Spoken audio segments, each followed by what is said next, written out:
In June 2022, Ukrainian MMA fighter Askar Mozharov made his UFC debut. On the surface, this seemed like a completely unremarkable story, with dozens of fighters from around the world making their UFC debut every year. But none of them have a backstory quite as ridiculous as Askar Mozharov, a man who was willing to do whatever it took to reach the highest level of MMA, despite being a fighter lacking anywhere close to the skill required to fight in the UFC. Unable to make the UFC based on talent alone, Askar Mozharov instead resorted to insane levels of fraud, which included legally changing his name to get a new record, claiming previous losses were other fighters and not him, creating fake fight posters, impersonating promoters, submitting fake fight footage, and inventing fake MMA promotions, all to statpad imaginary wins. This was all done with the aim of creating an MMA record good enough to fool the UFC into signing him and fulfilling his dream. Mozharov's story may have taken him to the UFC octagon, but the road to get there was as wild as you will ever see, and exposed how far being willing to lie can take you, especially in MMA. This video tells the story of how Askar Mozharov went from certified bum to certified UFC fighter, through lies and deception so brazen, it barely seems believable that it could have fooled the UFC. Before we jump into the video, a quick channel announcement. From now on, this channel will only have MMA and boxing videos. For football and American football videos, please subscribe to my new channels, which are linked in the description below. Let's get into the video.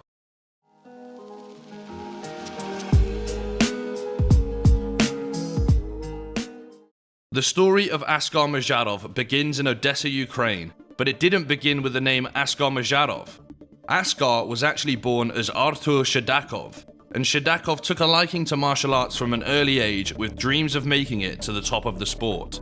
Shadakov's MMA career began in the Ukrainian regional scene in 2013, but it would not be a successful start, with the 19-year-old losing via first-round submission in his debut after just 39 seconds. While not ideal, it's not exactly the end of the world for a fighter to lose in their debut. Plenty of successful fighters have lost their debuts, including Andrei Arlovsky, whose disastrous debut was covered in my last video on the story of Vyacheslav Datsik. And losing his debut didn't stop Arlovsky from achieving greatness in MMA and becoming a UFC champion. Shadakov waited a year before taking another fight, looking to improve his game and begin forging his path to UFC glory. Unfortunately, despite the extra time spent training, he wound up losing his second fight as well, and again by first round submission against an extremely low level local opponent. Losing your first two fights is pretty bad, but perhaps Shadakov just got unlucky and was caught with fluke submissions, or perhaps he was struggling with nerves. Given that we know this story ends in a UFC octagon, his next fight was surely going to be third time lucky. But it wasn't. Shadakov lost his third straight fight, again by submission and again in the very first round. That's not to say that he made no progress, as lasting 90 seconds before succumbing to a choke was a new record for his longest ever fight. This third loss looks even worse when you see that the fighter that he lost to retired with a record of 1 win and 3 losses, meaning Shadakov was the only win he ever got in his career. After trying his hand at making his way to the UFC based on skill and realizing that wasn't going to happen, Shadakov opted for the tried and true method of fighting absolute bums to get easy wins and stat pad his record. After starting out 0-3, Shadakov put together a remarkable 3-fight win streak to bring his record back to even. But the competition he got these wins against is truly, and I mean truly, pathetic, even for the extremely low standards of combat sports. The 3 fighters that Shadakov managed to beat have a combined career total of 0 wins. And I don't mean they had 0 wins combined before fighting Shadakov, I mean all 3 have never won a single fight in MMA to this day. Not only that, but all of his opponents were making their debut, with 2 of them never fighting again after losing to Shadakov. Ustam Slobodian did get back into the ring for one more fight after losing to Shadakov, but he lost again and decided to call it a career at 0 wins and 2 losses. Truly horrendous competition that was clearly cherry-picked to try and pad Shadakov's record back to respectability. These fights were at such a low level that there are discrepancies over how many times he actually fought, with Tapology recording him as beating the same guy twice in the space of 3 days, whereas Sherdog has him fighting Safarim Nasirov only once. Regardless of which service you choose to believe, he had successfully gotten his record back to respectability at either 4 wins and 3 losses or 3 wins and 3 losses. With his confidence boosted after beating up the local dentist and bin man, Shedakov's next fight was a step up in competition because his opponent had actually beaten somebody before. Alexei Ivanov, while not a great fighter, was definitely a decent regional opponent and on a win streak. Shedakov had clearly decided that he was ready to step up in competition, and he was immediately sat back down, losing by a first round knockout to leave his record at 3 wins and 4 losses and confirm once and for all that he just wasn't very good at mixed martial arts. Undeterred, Shedakov went back to fighting taxi drivers and got a win over yet another unknown Ukrainian fighter making his debut. But his career was beginning to follow a very predictable pattern, as whenever he stepped up in competition, he was soundly beaten, and usually in the first round. Most of these fights have absolutely no video that I can find, but given that he usually lost by submission, we can deduce that Shedakov's lack of ground game was his kryptonite, and it would plague him for his entire career. Eventually, Shedakov's record stood at 7 wins and 8 losses. Put yourself in the shoes of Arthur Shedakov. You had plans of making MMA your career and getting to the UFC to test yourself at the elite level, and instead, you've lost all of your fights against legitimate competition in the first round and only ever managed to beat cherry-picked opponents. At this point, would you give up on your UFC dream and accept that fighting is never going to be more than a hobby for you?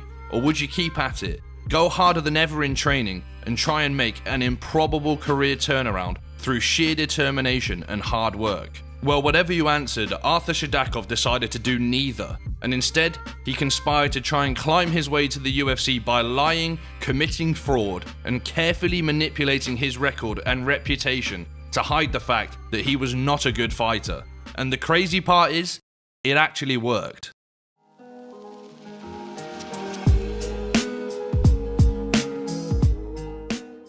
Given what we know about Shedakov's lack of MMA skill, it seems ridiculous to know that this guy would somehow end up in the UFC years later.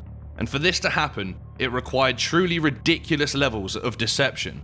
Fight record-keeping databases Sherdog and Tapology do a meticulous job of tracking the results of professional fight cards from around the entire world, no matter how small and insignificant the promotion might be. It's actually quite impressive at the breadth of their coverage, which has results for fights between absolute nobodies in obscure promotions in nations as far apart as Ecuador, Uzbekistan, and Afghanistan. Sherdog had tracked all of Shedakov's fights, including his wins over the cherry-picked opponents, and there was no escaping his record.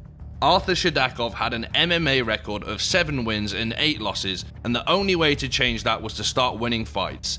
This bad record would sink any chances he had of earning a contract with a high-level MMA promotion and earning some decent money. So to make his way to the UFC, Shedakov and the team around him embarked on a brazen campaign of fraud with the aim of manipulating his record to the point a major promotion such as the UFC would take a chance on him and offer him a contract, thinking they were signing a promising up-and-coming budget Conor McGregor. Shedakov's initial attempt to shake off the stink of his 7-win and 8-loss fight record was a simple yet cunning trick. He decided to try and just change his name and start fighting under a new identity with a blank record. Artur Shedakov would eventually opt for a full rebrand and legally changed his name to Askar Mozharov, a name he would stick with for the rest of his career. However, this name change was spotted, and his appalling record followed him to his new name, meaning if he wanted to improve his record, he'd either need to dramatically improve at fighting, or dramatically improve at tricking record keepers. Mozharov, as he was now known, opted for the fraud approach and went all in. He and his team got together and decided that their best way forward was to begin disputing the results of his fights that he had lost with the likes of Sherdog and Tapology to get his record changed. The first target was his loss to Marcelo Tenorio in 2016. Marcelo Tenorio was an unknown Brazilian fighter who in his 4th ever fight beat Mozharov in the first round by submission at an event called Full Metal Dojo 11, a very low-level fight card held in a nightclub in Bangkok, Thailand. Mozharov clearly felt that this event was low-level enough that nobody would notice or be able to verify that he was the one who had lost if he decided to dispute the result. So he engaged in an amateurish attempt to get record keepers to change the result by emailing them posing as the Full Metal Dojo promoter claiming the fight Mozharov had supposedly lost had never even taken place and should be removed from the record books. However, Mozharov made some amateur mistakes, the first of which was using a .ru Russian email address, an odd choice when pretending to be the promoter of a Thai MMA promotion. Their case also wasn't helped by the Sherdog Fight Finder team being easily able to prove the promoter name Mozharov had signed off the email with was fake. And the cherry on top was the fact that literal fight footage of Mozharov getting submitted by Tenorio existed, which was a little bit awkward. With the video evidence ruining any chance Mozharov had of getting rid of his loss to Tenorio, his team shifted their focus and targeted another loss to lie about. This loss came against Fan Rong in China after just 79 seconds via rear naked choke in a promotion called the Legend King Championship. The fight had taken place in December 2016, but years later, with Mozharov desperate to clean up his record, Sherdog's Fight Finder team received a suspicious email, again from a .ru Russian domain email address, claiming that Mozharov had not fought on the card, and instead, a man named Hassan Atagayev had been the loser. After their embarrassing attempt last time, Mozharov and his team came better prepared, with a fake fight poster and even a YouTube short of a random fight between an Asian man and a white guy, claiming this was footage of the fight and it clearly wasn't Mozharov because his distinctive tattoos were missing. But while they'd put more effort into the fake job this time, it was picked apart by Sherdog even more brutally than the first. I mean, where do we even start with this one? There's the obviously fake fight poster that looks like it was made by a kid in paint. There's the fact they used the wrong promotion logo for Legend King Championship on the poster. There's also the issue of the Sherdog team obtaining the actual event poster, which clearly showed Mozharov was scheduled to fight. And for the cherry on top, there was again footage of the fight showing Mozharov getting his ass kicked in glorious 720p. These were the most infamous examples of Mozharov's attempted fraud, but they were far from his only attempts.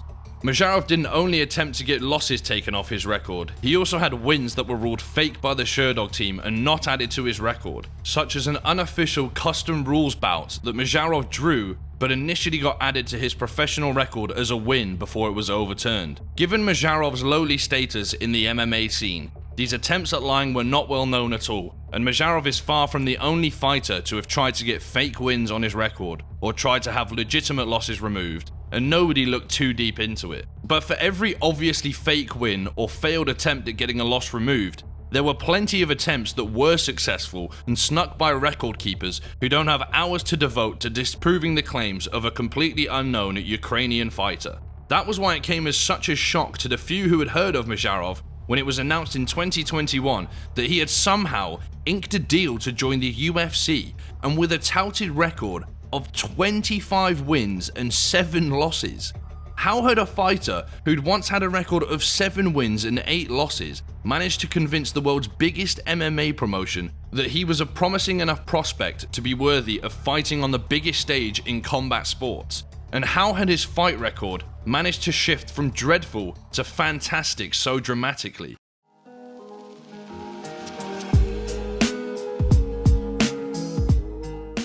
To 99% of people who noticed the UFC had signed Askar Mozharov, they wouldn't have given it a second thought. With no real reputation to speak of, and a purported 25-7 record, he seemed no different than any of the other talented fighters from around the world that the UFC signs to a 12k fight, 12k win contract to pad out the bottom of fight cards. But for the record-keeping teams who dealt with Mozharov and his fraud before, it must have felt like a punch to the stomach that such a prolific fraud had managed to con his way into the UFC. But while Mozharov may have felt like he'd won the war by cheating his way into the UFC, the war was far from over. The UFC tried to schedule Mozharov twice for fights in 2021 shortly after signing him. However, his scheduled bout with Ben Rothwell fell through due to visa issues stemming from COVID-related travel restrictions. His next scheduled UFC debut against Dustin Jacoby also fell through, with Mozharov pulling out with an undisclosed injury. At this stage, there was still barely anything known about Mozharov, and barely anybody seemed to care about him enough to dig into his history or his fight record. But that would change as his UFC debut finally came to fruition, with a fight against respected contender Alonzo Menifield in the light heavyweight division being scheduled. But with the fight now looking like it was definitely going to happen, there was increased scrutiny and research into Mozharov as journalists, gamblers, and hardcore fight fans began to dig into the background of the unknown Ukrainian, eager to learn more about him. Unfortunately for Mozharov, the record keepers at Sherdog and other similar sites were also doing digging, and it wasn't long before they struck gold. In the week leading up to the fight, it was revealed that 2 of Mozharov's purported 25 wins had come in a completely fictional promotion named Mung Mung Championship. These fake fights had managed to slip by record keepers by virtue of Mung Mung Championship having the same initials as the very real Mars Marshall Championship. Googling Mung Mung Championship today will bring up essentially no relevant website or photos. MMA Core, a fight database, still has Mung Mung listed as hosting one event, at which the only fight of the night was Mozharov beating a guy with a career record of 1 win and 7 losses.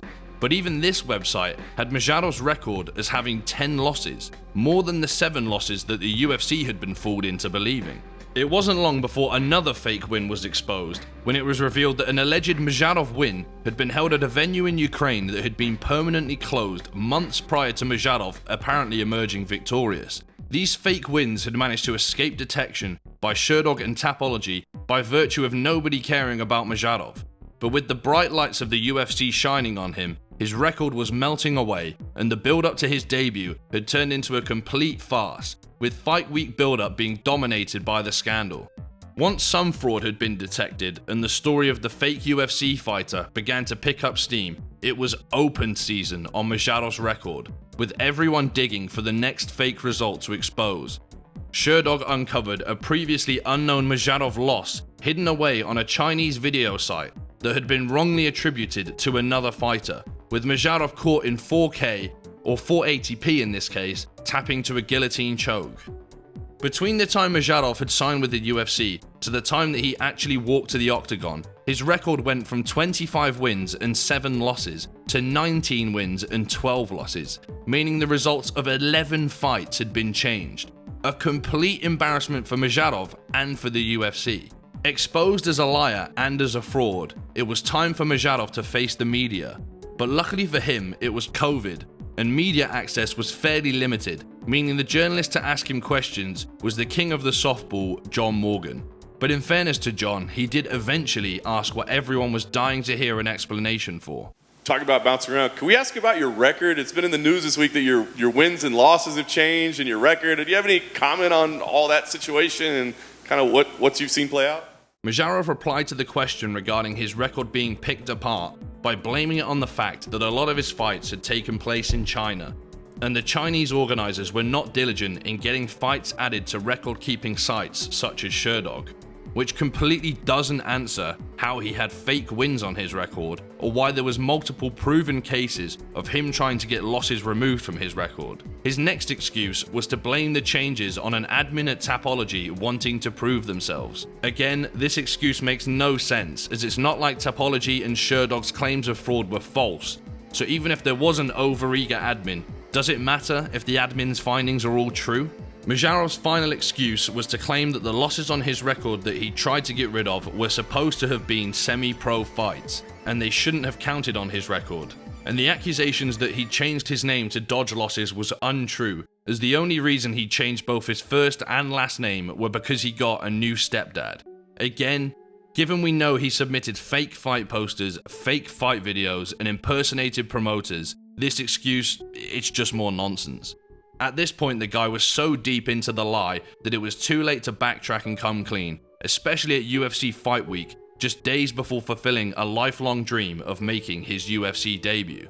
So while it must have been embarrassing to be questioned and ridiculed like this, he continued onwards, ready for the fight with Alonzo Menifield on the weekend. Menifield, for his part, was not impressed with Mozharov's record antics, and said the situation was both preposterous and madness, and questioned whether Mozharov was a real fighter or just a poser. But the time for talking was done. Despite becoming a laughingstock, Mozharov was a UFC fighter, and he did make the walk to the octagon, albeit with an amended record of 19 wins and 12 losses. Yes, his record had been exposed as fake, but if he could beat a respectable fighter like Alonzo Menifield, then the fake record debacle would become irrelevant, and he'd have proven that he belonged on the UFC stage after all. All of the humiliating losses and struggles over the years could be vanquished by a single punch. But for the UFC, Mozharov was taken down twice in the first round and pummeled with elbows into the UFC. His debut ended in the first round and he landed just 2 significant strikes. But at least he wasn't submitted. Small victories, I guess. Given that the UFC pays new fighters extremely little, you have to question, was it even worth it? But I guess if fighting in the UFC was a dream for Mozharov, then he would probably say it was. In the aftermath of the fight, Alonzo Menifield would admit that the fact Mozharov had faked his way to the UFC made him want to hurt him even more, calling Mozharov a weirdo and a chump while saying he wanted to fight him in the parking lot. Mozharov's debut week had been a complete and utter disaster from start to finish, but there was a glimmer of hope in the fact that his contract was not a one-fight deal, and he would maybe get a shot at redemption down the line. And by maybe, I mean he would have no shot at redemption, as unsurprisingly, the UFC cut him less than 2 weeks after the loss to Menifield. So to recap Mozharov's time as a UFC fighter, first of all, his years-long record of fraud was exposed at length, his reputation was destroyed first round, and then shortly after he got fired. Surely it cannot get any worse than that. Well, it did get worse, because 2 months after the fight, it emerged that Mozharov had failed his drugs test and was banned by the Nevada Athletic Commission for 6 months. This truly may go down as the most humiliating UFC debut of all time. His UFC fight took place back in June 2022, and it is now December 2023. So what has Mozharov been up to in the time since his UFC debut went up in smoke? Well, one development is that even more fights on Mozharov's record had to be amended. He walked to the octagon touting a 19-win and 12-loss record, but that record now stands at 15 wins and 14 losses on Sherdog. Tapology is slightly more generous and credit him with 2 extra wins, putting his record at 17 wins and 14 losses, meaning 2 more wins were removed and 2 more losses added in the time since his UFC debut. In terms of his fighting career post-UFC, there is nothing to speak of. He hasn't fought since getting battered by Menifield, and it doesn't seem like there has been any real attempt to make a fight. And perhaps after ticking UFC debut off his bucket list, he's decided to move on to bigger and better things. The Mozharov story is a bizarre one that highlights the opaque nature of MMA outside of the UFC and exposes some of the shenanigans that go on at the lower levels of the sport, where less eyes are on fighters. Mozharov is far from the only fighter to have tried to stat pad his record with fake fights. However, I don't think anyone has been close to as successful as him in going all the way to the UFC in the modern era on the back of a multitude of fake wins and unreported losses. The moral of the story? Crime doesn't pay. But in MMA, it might pay, in the form of a 12k show and 12k win contract that gets terminated after you embarrass yourself. The end. Thank you so much for watching. If you enjoyed this video, then check out my video on MMA's biggest psychopath, Vyacheslav Datsik. For videos on football and American football, check out my other channels linked in the description below. Drop a like if you enjoyed the video, and I'll see you in the next one. Peace.